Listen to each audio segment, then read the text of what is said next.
ہم تو رکھتے ہیں مسلمانوں کا دین، دل سے ہے خدا میں ختم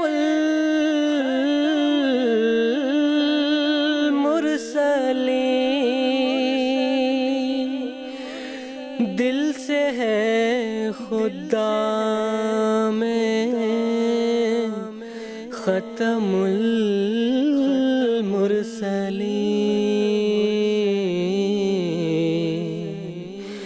ختم المرسلین۔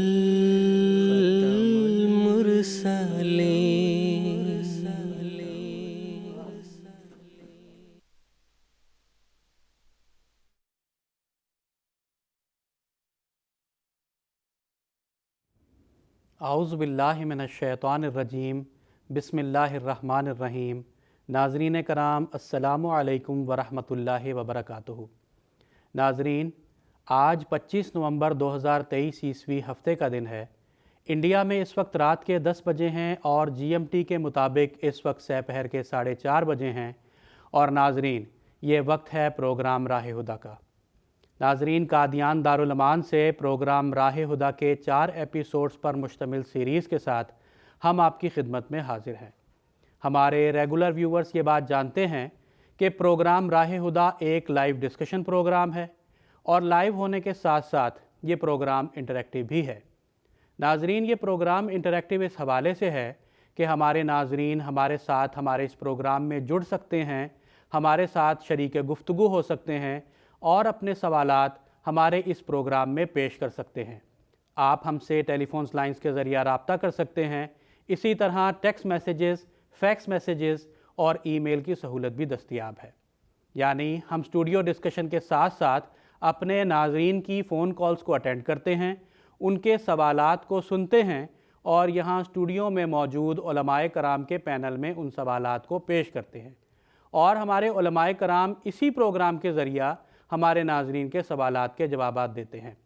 ناظرین، اگر آپ ہم سے ہمارے اس پروگرام میں جڑنا چاہتے ہیں اور ہم سے شامل گفتگو ہونا چاہتے ہیں اور اپنے سوالات کے جوابات حاصل کرنا چاہتے ہیں، تو میں آپ کو یہ بتا دوں کہ ہماری ٹیلی فونز لائنز اب سے ایکٹیویٹڈ ہیں، اور میں یہ امید بھی کرتا ہوں کہ ہمارے ناظرین اپنی ٹیلی ویژن سکرینز پر ہم سے رابطے کی تمام تفاصیل ملاحظہ فرما رہے ہوں گے۔ ناظرین، جیسا کہ آپ جانتے ہیں کہ قادیان دارالمان سے پروگرام راہ ہدیٰ کے 4 ایپیسوڈز پر سیریز نشر کی جاتی ہے۔ آج کا یہ ایپیسوڈ اس سیریز کا چوتھا اور آخری ایپیسوڈ ہے۔ ناظرین، اس مکمل سیریز میں ہم سیدنا حضرت اقدس مسیح موعود علیہ السلام کے عظیم الشان مضمون اسلامی اصول کی فلسفی کے بارے میں بات چیت کر رہے ہیں۔ ناظرین، یہ وہ مضمون ہے جسے سیدنا حضرت اقدس مسیح موعود علیہ السلام جب قلم بند فرما رہے تھے تو اللہ تعالیٰ کی خاص تائید و نصرت ہر لمحہ آپ کے شامل حال تھی۔ اللہ تعالیٰ نے قبل از وقت ہی اس مضمون کی بشارت دے دی تھی کہ یہ مضمون جلسہ اعظم مذاہب میں پڑھے جانے والے دیگر تمام مذاہب کے دیگر تمام مضامین پر بالا رہے گا۔ ناظرین، یہ مضمون سیدنا حضرت اقدس مسیح موعود علیہ السلام کی صداقت کا ایک کھلا کھلا نشان ہے۔ ناظرین، ہم اس مکمل سیریز میں اس مضمون میں پیش کیے گئے جو حقائق اور معارف کی باتیں ہیں ان کا تذکرہ کر رہے ہیں۔ اسی طرح اس مکمل سیریز میں انسانی زندگی کے مدعا اور اس کے حصول کے طریق، اسی طرح انسانی فطرت کی حقیقت اور اسلام میں الہام کے فلسفہ جیسے موضوعات پر بھی بات چیت کر رہے ہیں۔ ناظرین، اسی طرح اس مکمل سیریز میں اس بارے میں بھی بات چیت کی جا رہی ہے کہ کس طرح اس مضمون کے مطالعہ کے نتیجہ میں ایک انسان اخلاقی اور روحانی ترقیات حاصل کر سکتا ہے، کس طرح وہ اپنے ذہن کو منور کر سکتا ہے، اور کس طرح اللہ تعالیٰ کا قرب حاصل کر سکتا ہے۔ ناظرین، آج کا جو ایپیسوڈ ہے وہ خصوصی طور پر آن حضرت صلی اللہ علیہ وسلم کے اخلاق فاضلہ سے متعلق ہے، اور آج کے اس ایپیسوڈ میں خاکسار سے بات چیت کرنے کے لیے جو علماء کرام کا پینل موجود ہے میں ان کا تعارف کروا دیتا ہوں۔ محترم مولانا محمد حمید کوثر صاحب اور محترم مولانا شیخ مجاہد احمد صاحب شاستری آج کے اس ایپیسوڈ میں خاکسار کے ساتھ شریک گفتگو ہوں گے۔ میں ہر دو حضرات کا اس ایپیسوڈ میں خیر مقدم کرتا ہوں۔ ناظرین، ہمارے پیارے آقا سیدنا حضرت اقدس محمد مصطفیٰ صلی اللہ علیہ وسلم اخلاق کے اعلیٰ مقام پر فائز تھے، اور آپ صلی اللہ علیہ وسلم نے ساری زندگی وہ کام عملی طور پر کر کے دکھائے جس کی کہ آپ تعلیم دیا کرتے تھے۔ ناظرین، آپ نے ہمارے لیے اللہ تعالیٰ کی وحدانیت کے قیام کے نمونے پیش کیے، عبادات کے نمونے پیش کیے، حقوق اللہ اور حقوق العباد کی ادائیگی کے نمونے پیش کیے، اور ساری زندگی اعلیٰ اخلاق کا مظاہرہ کیا۔ غرض، آپ کی زندگی کا ہر لمحہ ان تعلیمات کی عملی شکل پیش کرنے اور اعلیٰ اخلاق کے مظاہرے کے لیے رہا۔ ناظرین، اگر کوئی شخص آپ صلی اللہ علیہ وسلم کی زندگی کا مطالعہ کرے تو وہ تعلیمات جو رسول کریم صلی اللہ علیہ وسلم نے عملی طور پر ہمارے سامنے پیش کی، اور وہ اعلیٰ اخلاق جو آپ نے پیش کیے، وہ ان کو اپنی زندگیوں میں ڈھال سکتا ہے۔ ناظرین، اس مختصر سی تمہید کے بعد خاکسار آج کے ایپیسوڈ کا پہلا سوال محترم مولانا محمد حمید کوثر صاحب سے یہ پوچھنا چاہتا ہے کہ رسول اللہ صلی اللہ علیہ وسلم نے مسلسل 13 سال تک مکہ میں بہت مصیبتیں اور ظلم سہے، تو اس وقت آپ صلی اللہ علیہ وسلم کے بہت اعلیٰ اخلاق اور عدیم المثال اخلاق اور صبر کا مظاہرہ کیا تھا، تو براہ کرم اس کی تاریخ کے متعلق کچھ ہمارے ناظرین کو بتائیں۔ سیدنا حضرت مسیح موعود علیہ السلام نے اپنے اس مضمون میں آخری سوال جو تھا وہ علم اور معرفت الہی کے حصول کے متعلق تھا کہ ایک انسان اللہ تعالیٰ کی معرفت کیسے حاصل کر سکتا ہے۔ اس ضمن میں حضرت مسیح موعود علیہ السلام نے جو جواب دیا، اس کا آخری حصہ یہ ہے کہ جو راست بازی کے راستے پہ چلے گا، جو اللہ تعالیٰ کی معرفت حاصل کرنا چاہے گا، جو اللہ تعالیٰ تک پہنچنا چاہے گا، اس کو سیدنا حضرت محمد مصطفیٰ صلی اللہ علیہ وسلم کے اسوہ کو اختیار کرنا ہوگا۔ اس اسوہ میں سے ایک پہلو، یعنی بہت وسیع مضمون ہے، لیکن ایک چھوٹا سا پہلو یہ ہے کہ اس راہ کے اندر مصیبتیں آتی ہیں، مشکلات آتی ہیں جو ناقابل برداشت ہوتی ہیں۔ سیدنا حضرت محمد مصطفیٰ صلی اللہ علیہ وسلم پر پہلی وحی کا آغاز 20 اگست 610 عیسوی میں ہوا، ایک تحقیق کے مطابق۔ آپ کی زندگی اس سے پہلے 40 سال مکہ میں گزری، اور مکہ والے بیک زبان کہتے تھے وَمَا جَرَّبْنَاكَ إِلَّا صِدْقًا، اے محمد صلی اللہ علیہ وسلم، ہم نے جب بھی آپ کو آزمایا، آپ کو سچا، امین، دیانتدار، صابر، ہمدرد پایا۔ 20 اگست 610 کے بعد وہ کون سی تبدیلی آ گئی کہ ایک دم آپ کو مجنون، تکذیب، تکفیر، گالیاں، وہ سب آپ کو ملنے لگ پڑیں؟ اور اس کا جواب انہی قریش کفار مکہ نے ایک دفعہ یہ دیا، اِنَّا لَا نُكَذِّبُكَ، ہم تجھے نہیں جھٹلاتے، وَلَكِن نُكَذِّبُ مَا جِئْتَ بِهِ، ہم جس چیز کی تکذیب اور تکفیر کر رہے ہیں، وہ جو تو لے کے آیا ہے، جو ہم کو سناتا ہے، ہم اس کی تکذیب اور تکفیر کر رہے ہیں، اور اسی لیے ہم اس کو ماننے کے لیے تیار نہیں ہیں۔ اب یہاں سوال پیدا ہوتا ہے، حضرت مسیح موعود علیہ السلام کہتے ہیں کہ یہ 13 سال مکی دور انتہائی تکلیف میں گزرا۔ اب اس کے اندر حضرت مسیح صاحب اس مضمون میں بیان فرماتے ہیں کہ اگر کوئی معرفت الہی حاصل کرنا چاہتا ہے تو ایک سب سے پہلی بات یہ ہے کہ ان مشکلات میں اس کو اللہ پر توکل کرنا پڑے گا، اس کو اپنے مخالفین سے مرعوب اور خائف نہیں ہونا ہوگا۔ تیسرا، اس کو اپنا کام بند نہیں کرنا ہوگا، بلکہ تیز رفتاری سے آگے بڑھنا ہوگا۔ اب سمجھانے کے لیے مسیح صاحب نے جو فرمایا، ایک ایک مثال میں سیرت سے دیتا ہوں۔ سب سے پہلی مثال اللہ تعالیٰ پر توکل کرنا۔ جب مخالفت حد سے زیادہ بڑھ گئی تو قریش کا ایک وفد جو ان کے رؤساء پر مشتمل تھا، ابو طالب کے پاس پہنچا جو رسول اکرم صلی اللہ علیہ وسلم کے چاچا تھے، کہ اے ابو طالب، تو ہمارا ایک محترم انسان ہے، یہ تیرا بھتیجا ہمارے بتوں کو برا کہتا ہے، ہمارے بزرگوں کو بیوقوف کہتا ہے، اور یہ ہمیں ایک اللہ کی عبادت کرنے کا حکم دیتا ہے، ہم یہ برداشت نہیں کر سکتے۔ اور دوسری بات، اگر یہ تھا تو اپنے حد تک رکھتا، مگر یہ جو تبلیغ کرتا ہے، لوگوں کو یہ پیغام پہنچاتا ہے اور لوگوں کو اپنے ساتھ ملاتا ہے، ہم اسے قطعاً برداشت نہیں کر سکتے۔ یہ 3 دفعہ یہ وفد گیا۔ ایک دفعہ دوسری دفعہ جب یہ وفد گیا تو ابو طالب انہوں نے رسول کریم صلی اللہ علیہ وسلم کو بلایا اور کہنے لگے، اے میرے بھتیجے، ساری قوم میرے پاس آئی تھی اور اب میں برداشت نہیں کر سکتا ان کی یہ بار بار کی تان اور بار بار کی یہ باتیں، اب تو اس بات سے رک جا۔ میرے آقا محمد صلی اللہ علیہ وسلم نے وہاں دنیا کے سامنے ایک نمونہ پیش کیا۔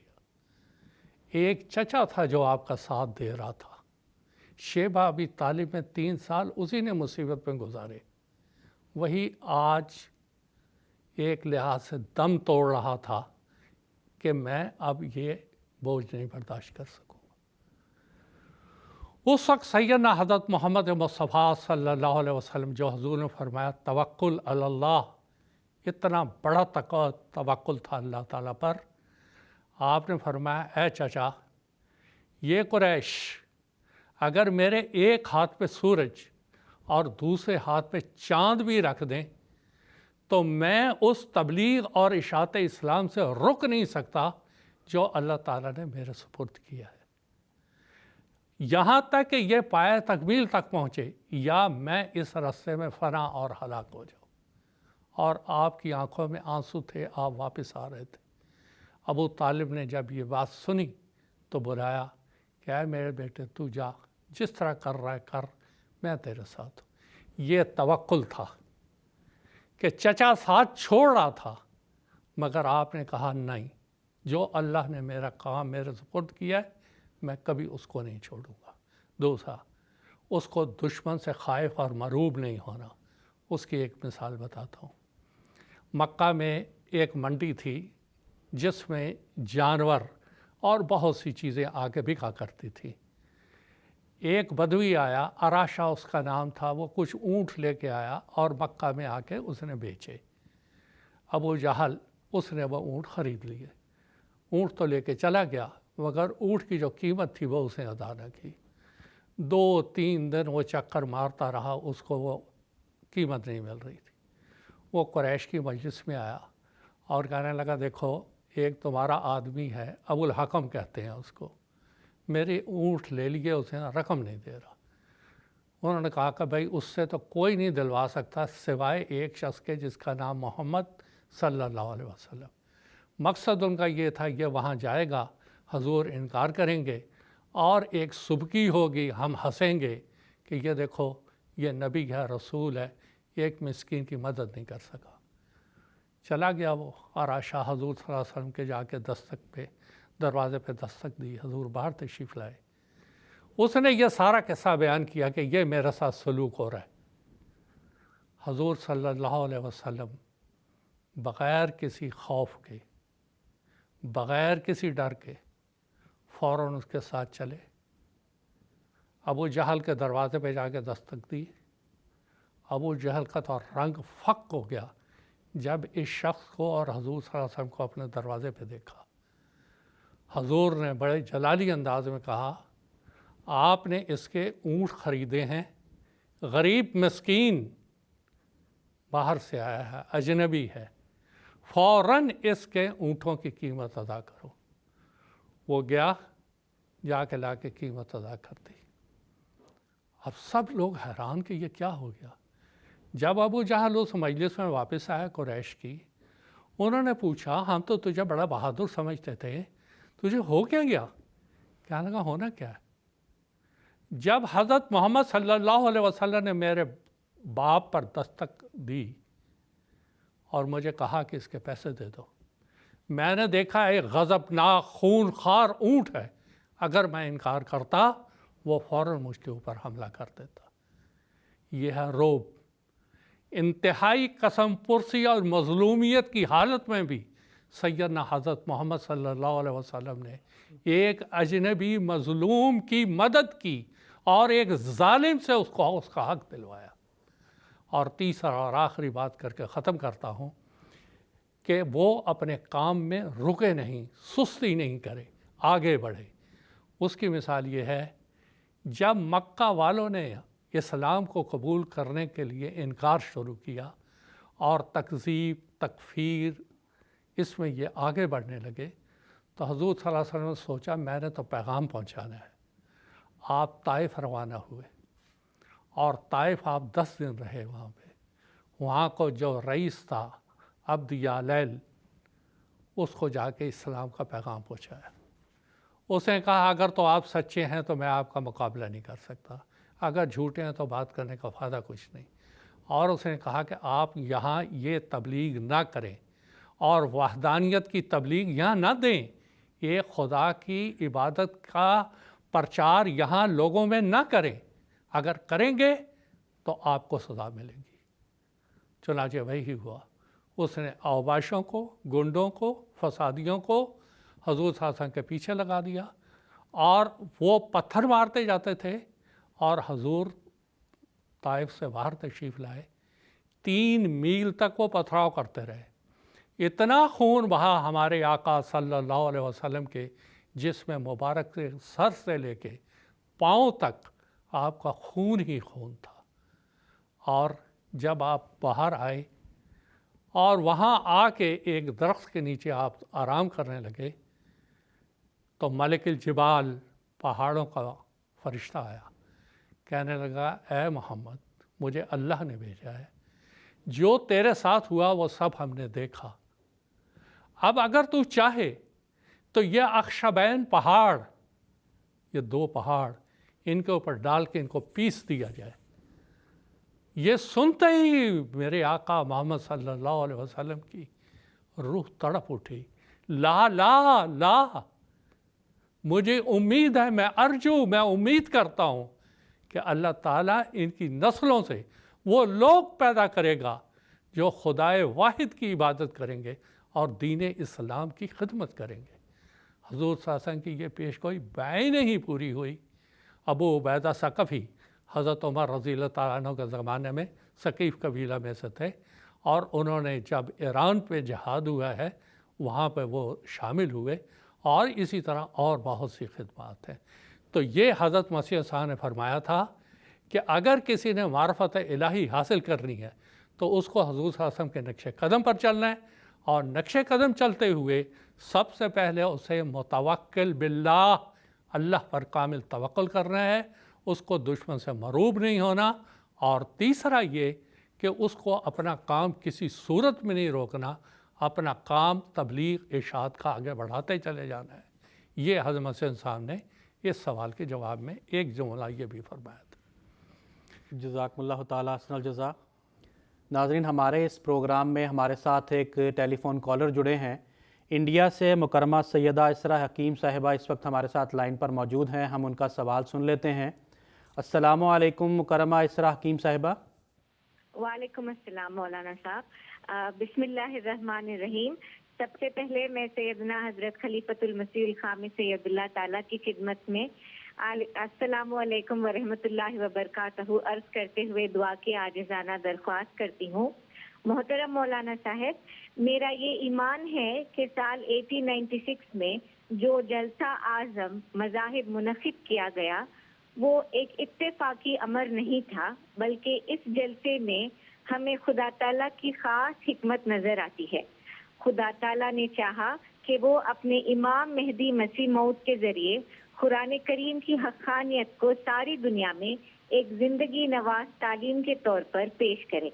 اس سلسلے میں اپنی قیمتی رائے سے نوازے مولانا صاحب، آپ یہ بھی بتائیں کہ اس دور کے مسلم و غیر مسلم اسکالرس نے اس بے مثال لاجواب مضمون پر کس قسم کے تاثرات کا اظہار کیا، پلیز بتائیں، جزاکم اللہ۔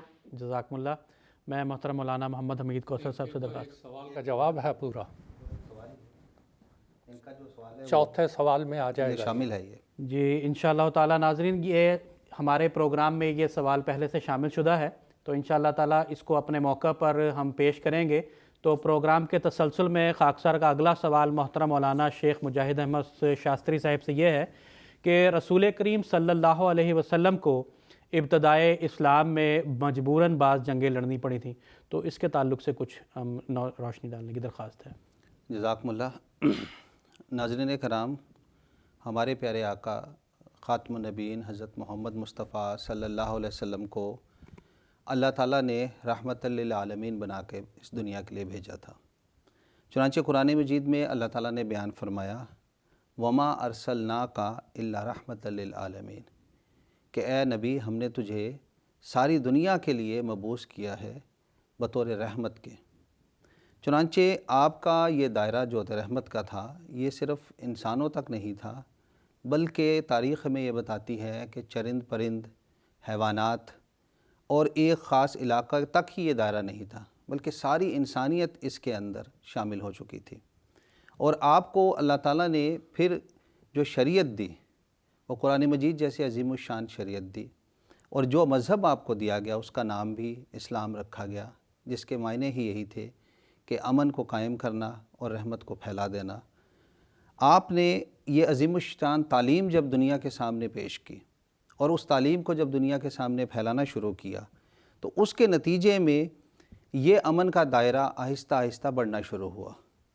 انفرادی طور پر بھی یہ رحمت کا دائرہ تھا، جو کسی شخص کو انفرادی طور پر، پھر اس کو گھریلو طور پر، معاشرتی طور پر، اور پھر آگے بڑھتے بڑھتے یہ دائرہ آگے بڑھتا چلا گیا۔ جب یہ تعلیم بڑھنے لگی اور پھیلنے لگی، تو جو طاغوتی قوتیں تھیں، یعنی جو اس تعلیم کے مخالفت میں آنے والے لوگ تھے، ان کو یہ تعلیم بری ہونے لگی کہ آپ کیوں ایک خدائے واحد کی عبادت کی تعلیم دے رہے ہیں، کیوں انسان کو انسانیت کا شرف سکھا رہے ہیں، کیوں انسان کو انسانیت کے برابری کے درجے پہ کھڑے کر رہے ہیں۔ لہٰذا انہوں نے اس کی مخالفت شروع کر دی، اور یہ مخالفت ایسے عظیم الشان طریق پہ انہوں نے شروع کی درجہ بدرجہ کہ آج ہم جو 1400 سال بعد ان واقعات کو تاریخ کے پنوں پہ پڑھتے ہیں، تو آج بھی ان واقعات کو پڑھ کے رونگٹے کھڑے ہو جاتے ہیں۔ آپ غور کریں کہ غریب مسلمانوں کو جو مظلوم تھے، غلاموں کے طبقے میں سے تھے یا معاشرے کے بالکل نچلے طبقے میں سے تھے، ان پہ طرح طرح کے مظالم شروع کر دیے گئے، یہاں تک کہ بعضوں کو تپتی ریت پہ لٹایا گیا، بعضوں کی چھاتیوں پہ پتھر توڑے گئے، بعضوں کو شہید بھی کر دیا گیا۔ پھر یہ دائرہ بڑھتے بڑھتے انہوں نے حضرت صلی اللہ علیہ وسلم کو اپنا نشانہ بنانا شروع کر دیا، اور اس رنگ میں آپ کی تضحیک اور آپ کی تجلیل کی نعوذ باللہ کوشش شروع کر دی کہ آپ کا چلنا پھرنا تک دوبھر ہو گیا۔ پھر آگے بڑھتے بڑھتے یہ معاملہ یہاں تک پہنچ گیا کہ انہوں نے منصوبے بنانے شروع کر دیے کہ نعوذ باللہ ہم آپ صلی اللہ علیہ وسلم کو قتل کر دیں گے۔ اس موقع پہ آپ نے اللہ تعالیٰ کے اذن کے ساتھ جو 13 سال کے عرصے تک مظالم کو برداشت کیا، اس کے بعد آپ نے پھر مکہ سے مدینہ کی طرف ہجرت کی۔ لیکن ان ظالموں کو یہ بھی برداشت نہیں ہوا کہ کیسے نعوذ باللہ ہمارا شکار یہاں سے ہمارے ہاتھ سے بچ کے نکل گیا، لہٰذا انہوں نے مکہ سے مدینہ پر جارحانہ چڑھائی شروع کر دی، حملے شروع کر دیے، انفرادی طور پر بھی، اجتماعی طور پر بھی۔ ایسے موقع پر اللہ تعالیٰ نے مسلمانوں کو اپنی دفاع کے لیے، کہ یہ اب آخری ایک حربہ ہے کہ یہ دفاعی طور پر جنگ لڑنے کی اجازت دی۔ چنانچہ قرآن مجید میں سورہ الحج آیت نمبر 40-41 میں جہاں پر اسلام میں جنگ کی اجازت دی گئی ہے، وہاں بنیادی طور پر اسی بات کو بیان کیا گیا ہے۔ چنانچہ اللہ تعالیٰ نے بیان فرمایا، اوزن علی الذین یقاتلون بانہم ظلموا، کہ اجازت دی گئی ان لوگوں کو جنگ کی کیونکہ ان پر ظلم کیا گیا۔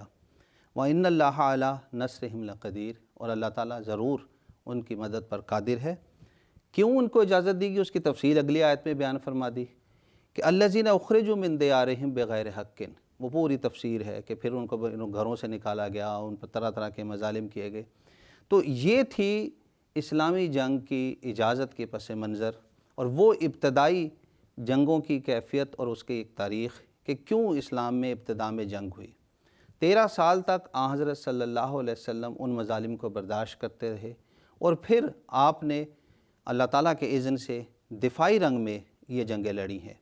بانی جماعت احمدیہ سیدنا حضرت مسیح موعود علیہ السلام نے ان جنگوں کے حوالے سے کہ یہ جنگیں کیوں لڑی گئیں ایک موقع پر بیان فرمایا۔ آپ بیان فرماتے ہیں، اسلام کی لڑائیاں 3 قسم سے باہر نہیں۔ نمبر 1، دفاعی طور پر یعنی باطریق حفاظت خود مختاری۔ نمبر 2، بطور سزا یعنی خون کے عوض میں خون، یعنی کسی مسلمان کو قتل کر دیا اگر قریش نے یا کسی اور نے، تو پھر اس کا بدلہ لینے کے لیے لڑی گئی۔ تیسرا، بطور آزادی قائم کرنے کے یعنی بغرض مزاحموں کی قوت توڑنے کے، جو مسلمان ہونے پر قتل کرتے تھے۔ بحوالہ مسیح ہندوستان میں صفحہ نمبر 12۔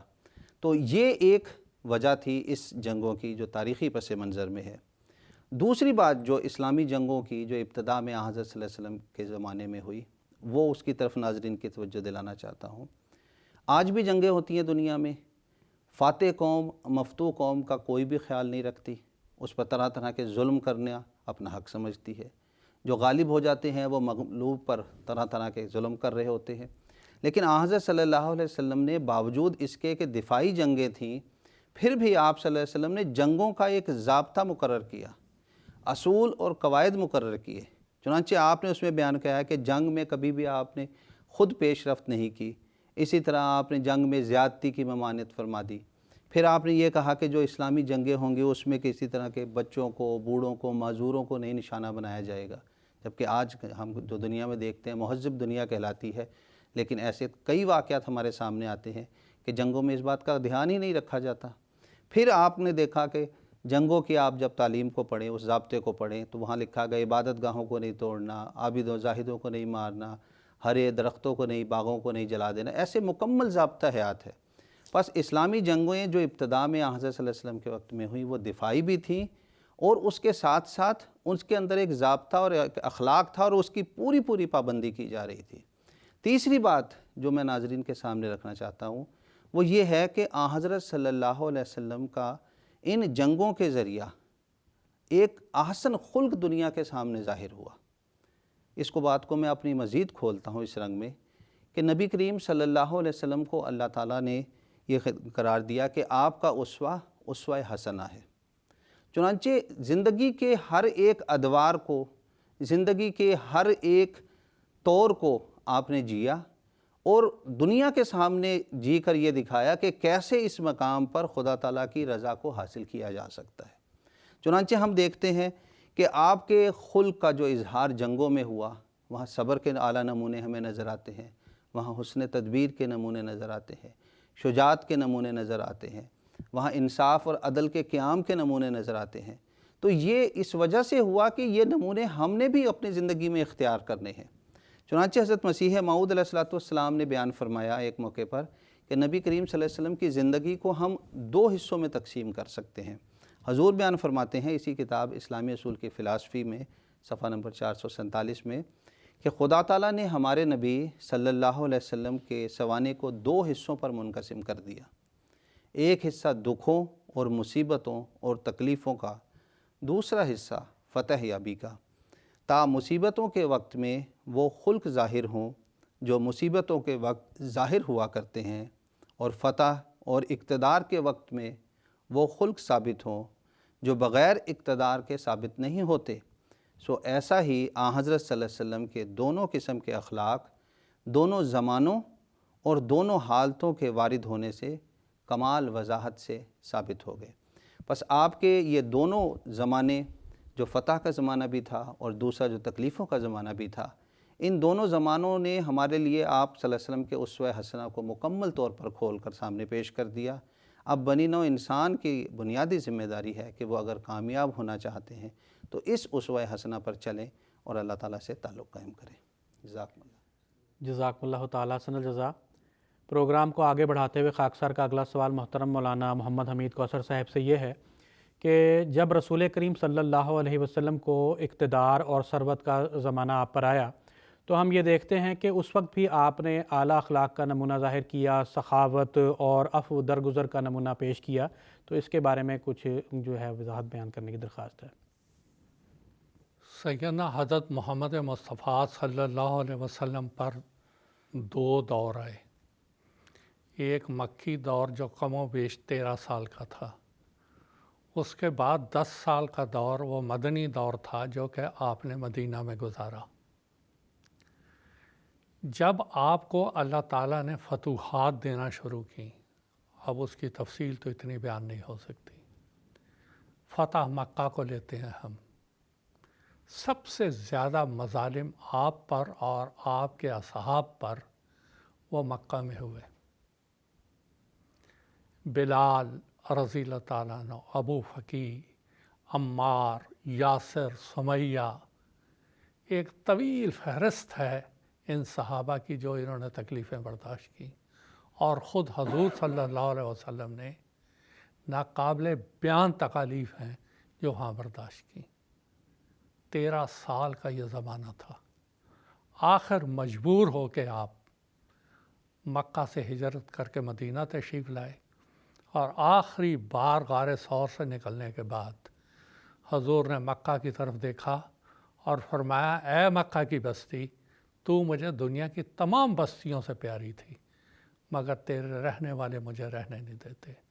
اور یہ بھی یاد رہے کہ عبد الرحمن عوف نے ایک دفعہ رسول کریم صلی اللہ علیہ وسلم سے کہا تھا کہ یا رسول اللہ، عبد الرحمن عوف اور دوسرے مسلمان وہی ہیں جو اسلام سے پہلے تھے، ہمیں اجازت دیں ہم ان کا مقابلہ کریں۔ حضور نے فرمایا، انی امرت بالعفو، مجھے اللہ کی طرف سے عفو کا حکم دیا گیا، فلا تقاتلوا، ان سے لڑو نہیں۔ آپ نے لڑائی نہیں کی۔ بہرحال جب اللہ نے اجازت دی، سن 8 ہجری میں آپ فتح مکہ تشریف لائے، اللہ تعالیٰ نے فتح عطا کی، اور داخل ہوتے ہی بعض صحابہ نے یہ کہا، الیوم یوم الملحمہ، آج خون بہا دیا جائے گا، رنگ دی جائیں گی گلیاں۔ حضور نے فرمایا، نہیں، آج کا دن خانہ کعبہ کی عظمت ظاہر کرنے کا دن ہے، آج امن اور سلامتی کا دن ہے، محبت کا دن ہے۔ آپ داخل ہوئے اور سب سے بڑھ کر حضرت بلال رضی اللہ تعالیٰ عنہ، ان کو سب سے زیادہ تکلیفیں ہوئی تھیں۔ آپ نے ایک جھنڈا بنایا اور ان کے بھائی کو دیا، اور یہ کہا کہ بلال تم یہ اعلان کرتے جاؤ، آج جو میرے بھائی اور میرے جھنڈے کے نیچے آئے گا وہ امان میں آ جائے گا۔ چلتے چلتے چلتے آخر وہاں پہنچے، خانہ کعبہ میں جتنے 360 بت تھے سارے کے سارے توڑ کے باہر نکالے گئے، اور آپ یہ پڑھتے جاتے تھے، وَقُلْ جَاءَ الْحَقُّ وَزَهَقَ الْبَاطِلُ إِنَّ الْبَاطِلَ كَانَ زَهُوقًا، کہ حق آ گیا اور باطل ختم ہو گیا، مٹ گیا، اور باطل نے تو مٹنا ہی تھا۔ آج بھی جماعت احمدیہ کے افراد کے لیے یہی پیغام ہے کہ باطل جتنا بھی لمبا ہو، آخر اس کو زاہقہ کے دور میں داخل ہونا ہے اور اس کو مٹنا ہی مٹنا ہے۔ بہرحال عفو کا جو آپ بات کر رہے ہیں، جو سوال آپ نے عفو کا کیا، یہ سارے ظالم جو آپ پر ظلم ڈھایا کرتے تھے سارے وہاں اکٹھے تھے، اور بعض بھاگ گئے تھے کہ آج ہمارے سے انتقام لیا جائے گا۔ اور جب یہ وہاں سارے کھڑے تھے، جمع تھے، تو حضور نے ایک بات حضور صلی اللہ علیہ وسلم نے ان سے پوچھی کہ تم کیا توقع رکھتے ہو کہ تمہارے ساتھ کیا سلوک کیا جائے گا؟ تو انہوں نے آگے سے جواب دیا کہ اے ہمارے معزز بھائی، او معزز بھائی کے بیٹے، ہم تجھ سے صرف خیر کی امید کرتے ہیں۔ رسول کریم صلی اللہ علیہ وسلم نے ان کو فرمایا، میں تم کو وہی کہوں گا جیسے یوسف علیہ السلام نے اپنے بھائیوں کو کہا تھا، لا تثریب علیکم الیوم،